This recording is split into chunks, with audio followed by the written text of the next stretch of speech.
우리는 이 편지물의 초태본에서 지난 시기 우리 민족의 조상으로 여겨오던 기자의 묘가 호이라는 것이 밝혀지게 된 데 대해 돌이켜보았습니다.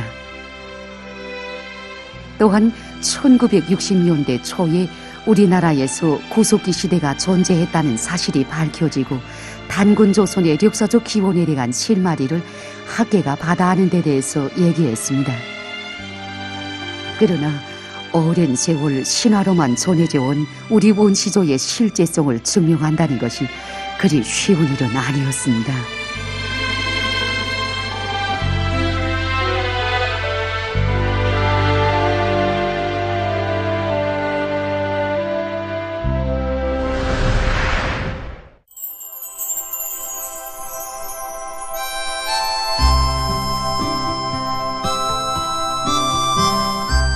우리나라의 단군 관계 유족들에 있는 단군의 화상들은 우리 민족이 대대로 가보로 소중히 여겨오던 단군 화상들의 기초에서 고려미술 창작사에서 형상한 것들입니다.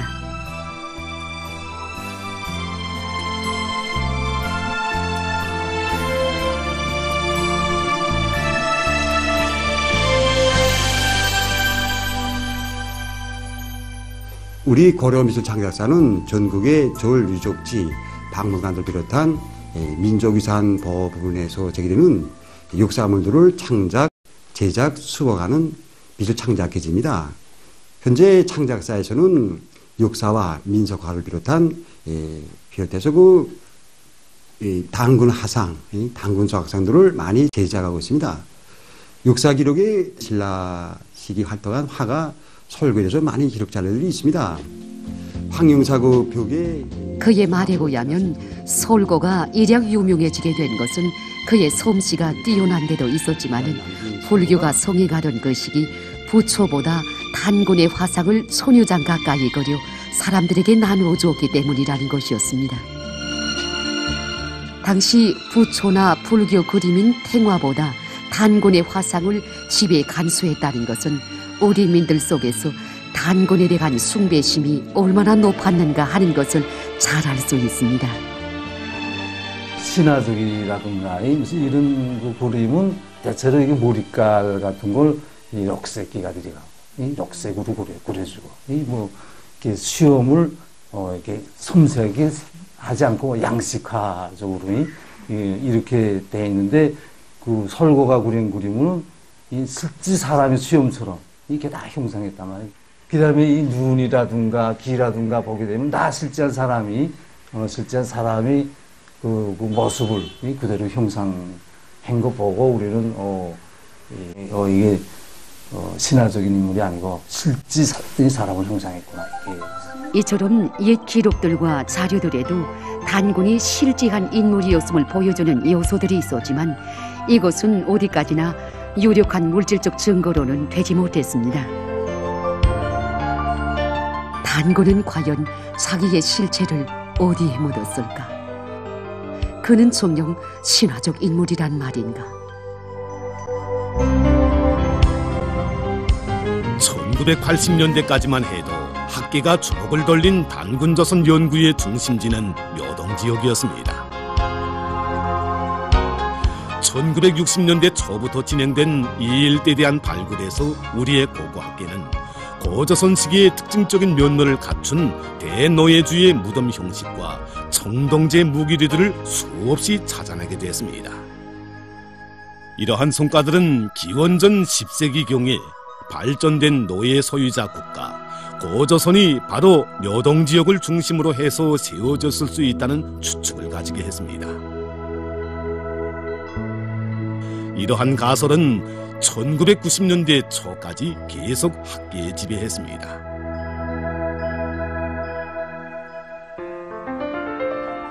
(1992년 3월과 9월) 민족의 시조를 찾기 위한 학자들의 연구 사업 정력을 요의하신 위대한 수령님께서는 단군 신화와 유족들의 유래에 대해 흥미있게 이야기해 주시면서 구월산을 비롯한 우리나라의 곳곳에는 단군과 관련한 유족들이 많은데 그에 대해 상세히 조사해 볼 때에 대한 교시를 주셨습니다.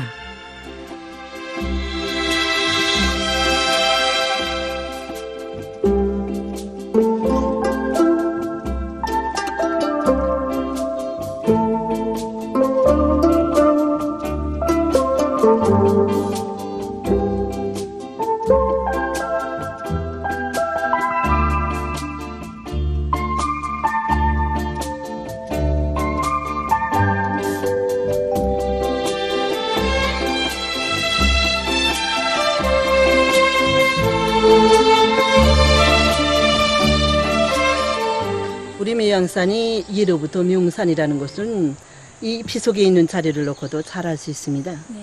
보시는 바와 같이 국내에서 명산으로 이름난 가장 유일한 제일 가는 산이 묘향산이라는 곳. 삼국사기에서 전하고 있는 태백산이 바로 우리 묘향산이라는 굴이 있지 않습니까? 그리고 단군이 내린 단군대가 있고 구 아래 단군대가 있다는 이 굴을 놓고도 잘 알 수 있습니다.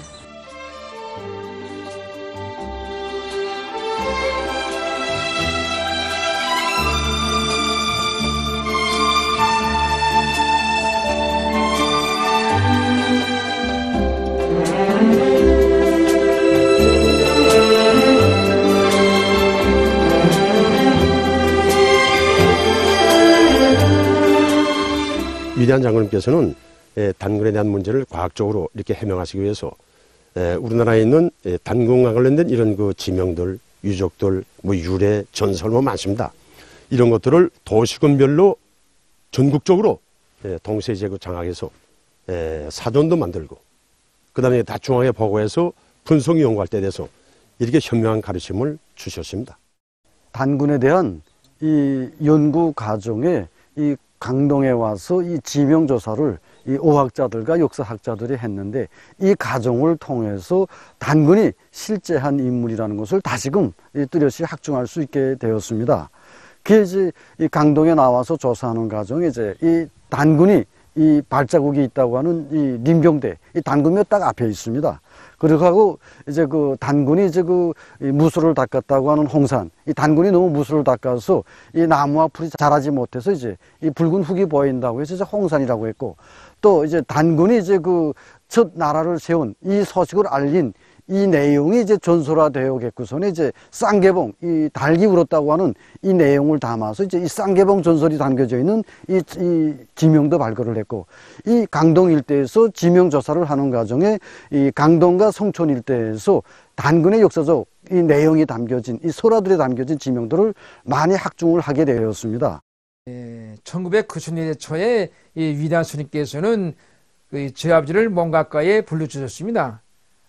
그때 이제 수련님께서는 이 간밤에 책안을 보았는데 이야기를 함께 나눠보고 싶다고 하시면서 이 해방전 잡지 개벽에 그 우리나라 팔도의 대표들의 이 자랑이 실렸는데 그 중에서 이제 이 평안도 대표의 이제 자랑은 바로 단군묘라고 하셨습니다. 그러시면서 이에 대해서 이 선생의 그 견해는 어떤가고 이렇게 물으신 적이 있었습니다.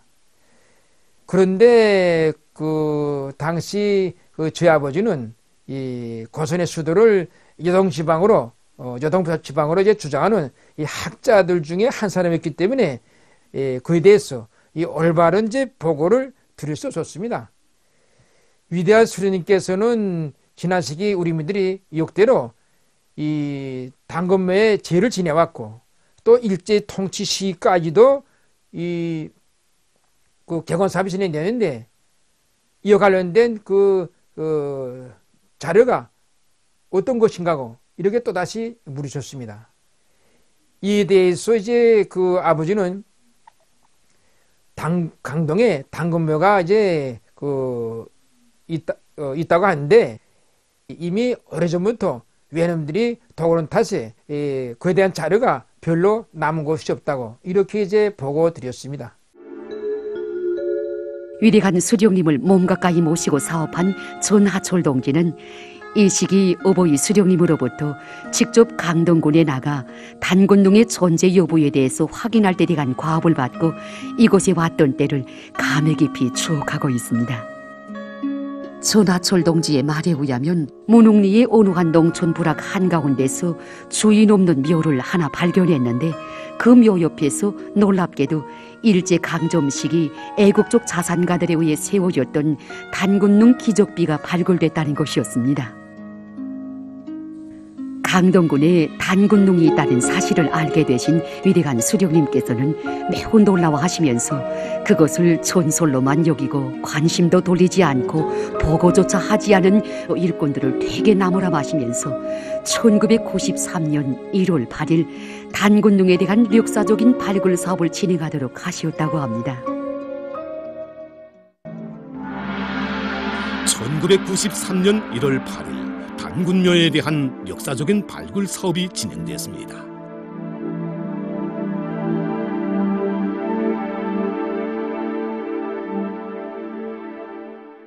사실 우리는 이제 단군릉을 발굴하면서 이미 단군릉이 일제에서 혹심하게 도굴되었기 때문에 어떤 가치 있는 유물이 나오리라고는 기대를 하진 않았습니다.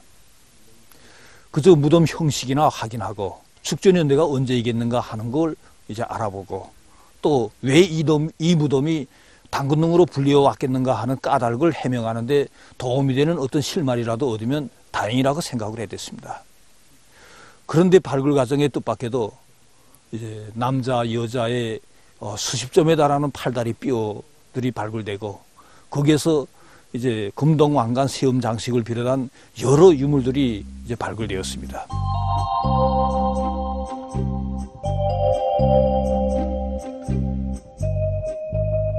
위대한 수령님과 장로님께서는 학자들의 연구 사업에서 자그마한 실수도 없이 뼈의 연대를 보다 정확히 측정할 수 있는 조치를 취해 주셨습니다. 우리의 고고학자들은 당시로서 발굴된 시조의 유고를 최대한 보존하면서 가장 정확한 측정 방법으로 수십 차례 감정한 결과 단군릉에서 나온 유골의 과학적인 연대 수치를 얻게 됐습니다. 놀랍게도 그 뼈에 대한 연대가 당시로부터 이제 5011년 플러스 마이너스 267년이라는 이런 수치가 이제 나왔습니다. 그리고 인류학자들이 고증한 데 의하면 남자의 이제 키는 1m 70cm 이상, 그리고 나이는 이제 60살 정도, 그리고 아주 체격이 크고 웅장한 이런 사람이라는 것, 또 이제 여자는 아주 젊은 여성의 뼈라는 것을 이제 고증하게 되었습니다. 이제 그 단군릉을 발굴했는데 그 단군릉 무덤 형식이 그 덜칸 흙무덤입니다. 그리고 거기서 나온 유물들도 이제 쇠붙이라든가 금동 유물이라든가, 그래서 사람들은 이 단군릉이 맞는가 하는 의문을 가지게 됐습니다. 말하자면 단군이 그 무덤은 원래 무덤은 아마도 이제 거인돌 무덤이거나 또는 이제 강상 무덤처럼 이런 무덤 형식이어야 갔는데 이거는 고구려의 덜칸 흙무덤입니다. 그래 바로 이렇게 된 것은 고구려가 평양 지역으로 이제 진출하면서 자기 시조왕인 동명왕릉과 함께 민족의 시조인 바로 단군릉도 고구려식으로 개건한, 개조한 그것으로 이제 볼 수 있습니다. 자취를 잃을 뻔했던, 어둠 속으로 영원히 사라질 뻔했던 민족의 시조릉에 깃발이 비껴들었습니다. 단군릉에 대한 연구 결과를 보고받으신 위대한 수령님께서는 단군릉을 발굴하고 그 유골을 찾아낸 것은 우리나라 고고학의 위대한 승리이며 조선민족의 크나큰 자랑이라고, 이번에 고고학자들이 큰 일을 해놓았다고 높이 치하해 주셨습니다. 1993년 9월 27일 위대한 수령님께서는 89룡의 녀울로하신 몸으로 여기 강동 땅을 찾아주셨습니다. 그날 오보이 수령님께서는 시조왕의 무덤으로서는 너무도 초라한 단군릉을 가슴 아프게 돌아보시다가 단군릉 수축기 송회가 1936년에 보수에서 완공한 단군릉 기적비 앞에서 걸음을 멈추셨습니다.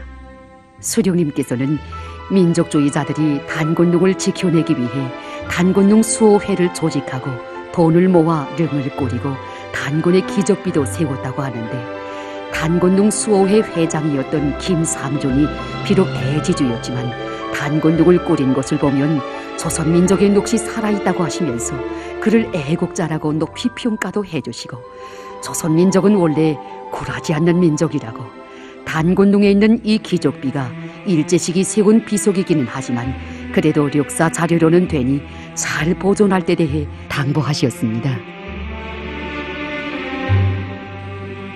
위대한 수령님께서는 릉의 위치와 개곤 방향에 대해서도 하나하나 가르쳐 주셨습니다.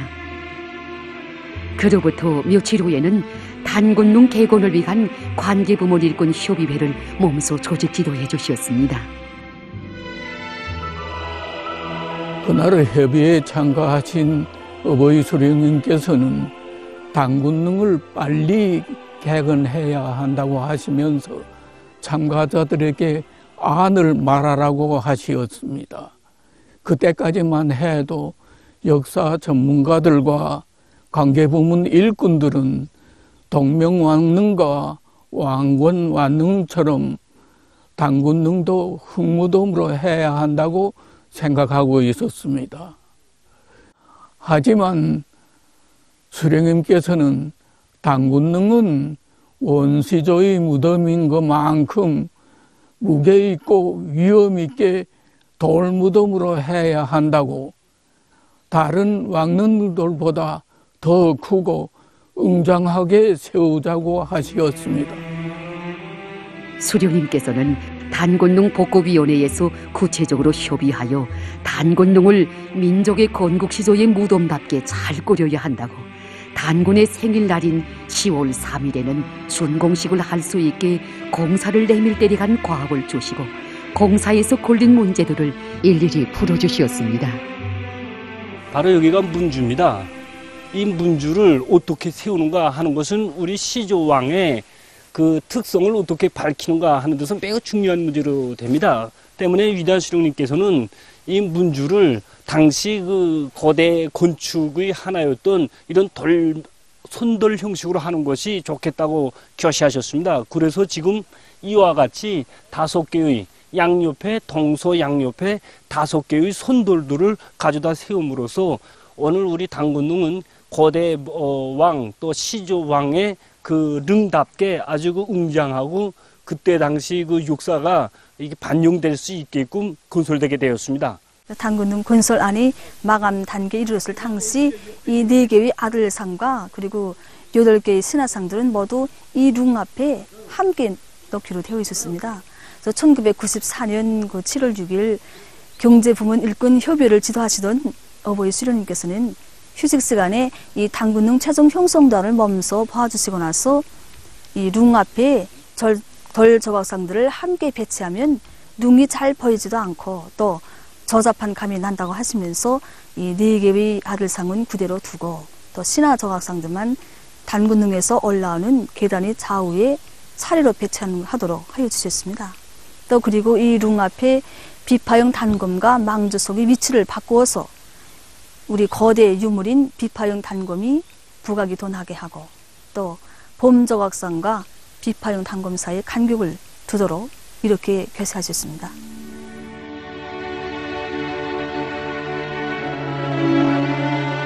이 밖에도 무덤 간 내외부를 자연미, 고존미간하게 꾸릴 수 있는 명안들을 제시해 주신 어버이 수령님께서는 단군능 최종 형성안에 1994년 7월 6일이라고 활달한 필체로 비줄해 주셨습니다. 그런데 이것이 우리 수령님께서 마지막으로 보아주신 단군능 관계문건이 될 줄 어이 알았겠습니까? 생의 마지막 시기까지 심신을 깡그리 바치어 민족 앞에, 역사 앞에, 후대들 앞에 하실 수 있는 모든 것을 다 마련해 주신 우리 수령님이시었습니다. 피눈물이 온 강산을 적시던 그나마대도 단군능 개건 공사는 단 하루도 중단되지 않았습니다. 위대한 장군님께서는 단군능 개건 공사를 어버이 수령님의 유훈 관초를 위한 중요한 사업으로 정해주시고 단군능 건설에 필요한 자재와 설비들을 우선적으로 보장하도록 국가적인 대책을 세워주셨습니다. 이 조선봄이 한 마리가 90톤입니다, 무게가. 그래서 160톤짜리 통돌을 다듬어서 만든 것인데 정말 우리 이 내용을 들은 사람들은 이렇게 큰 돌을 어떻게 여기까지 날아갔겠는가 이렇게 다 질문들을 하고 있습니다. 그래서 위대한 장군님께서는 이 우리 단군능에 쓰일 이 큰 돌 자재가 걸렸다는 것을 몸소 아시고 이 다른 대상에 쓰일 중요한 자재를 몸소 아낌없이 이 단군능 곳에 돌려주셨습니다. 1994년 10월 11일 대박산 마루에서는 전민족의 커다란 기대와 관심 속에 단군능 준공식이 성대히 진행됐습니다. 오랜 세월 역사의 풍운 속에 차키를 감추었던 민족의 시조를 찾아와 터친 배달민족의 격정과 환희는 온 대박산 마루를 진감시켰습니다. 그 격정은 그대로 반만년 민족사를 찾아주고 빛내주신 우리 수령님들께 온 민족이 드리는 최대의 경의였습니다.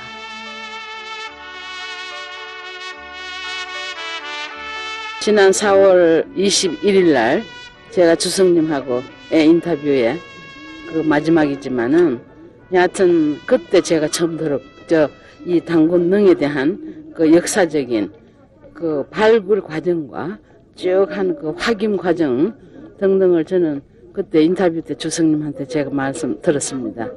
그래서 제가 그때 주성님에게 아우 주성님 그러면 우리는 고미 자손이 아니군요. 어?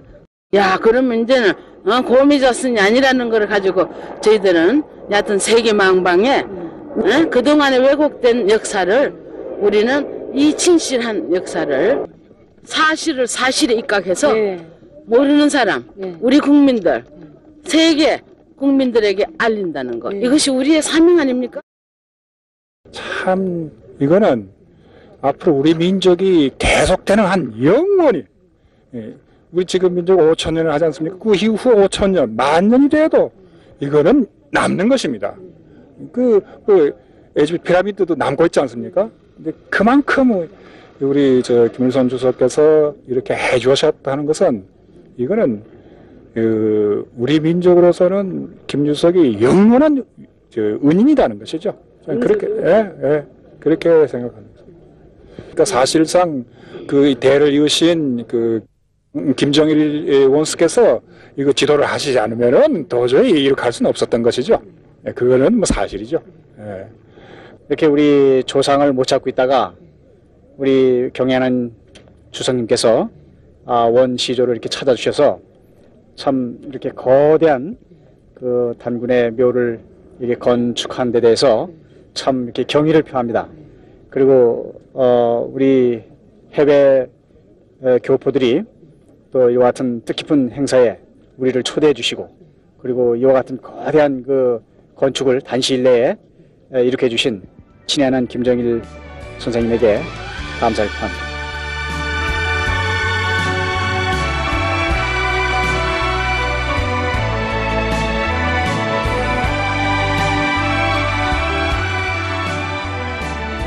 그날 우리 장군님께서는 우리 민족의 원시조를 찾기 위해 그처럼 로고와 심려를 기울이신 수령님 생각만 해도 눈물이 나서 준공식장에 나가지 못하겠다고 후에 나가보시겠다고 절절히 교시하셨습니다.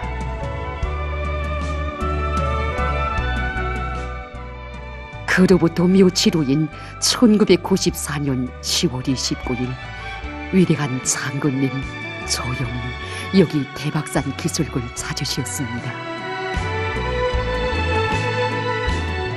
이날 장군님께서는 단군룡을 멀리에서도 보시고 가까이에서도 보시면서 단군룡 자리는 참으로 명당 자리라고 오랜 세월 신하로만 전해오던 단군을 우리 수령님께서 민족의 원시조로 찾아주시고 시조등을 훌륭하게 개건하도록 하심으로써 우리 민족의 유구한 역사와 설기를 대로 이어가며 길이 전해가도록 해주셨다고 뜨겁게 교시하셨습니다.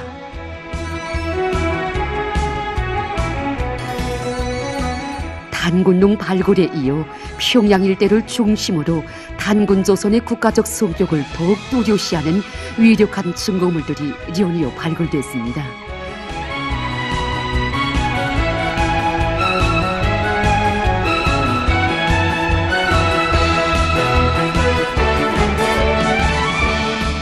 인류 문명의 요람인 대동강의 용용한 흐름과 더불어 대박산 마루에서 빛나는 단군릉.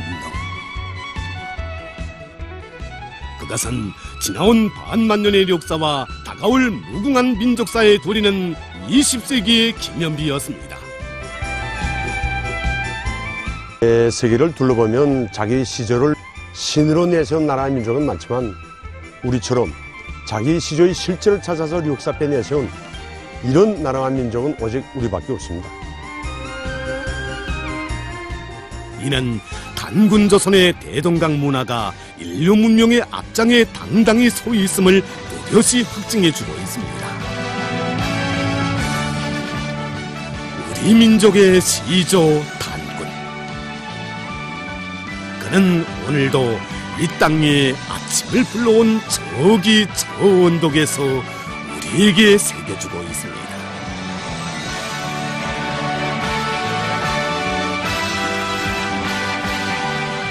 시조가 있어 민족의 역사가 유구한 것이 아니다. 그것을 지켜주고 빛내주는 위대한 태양이 있어 민족의 어제와 오늘, 내일이 찬란히 빛난다는 것을.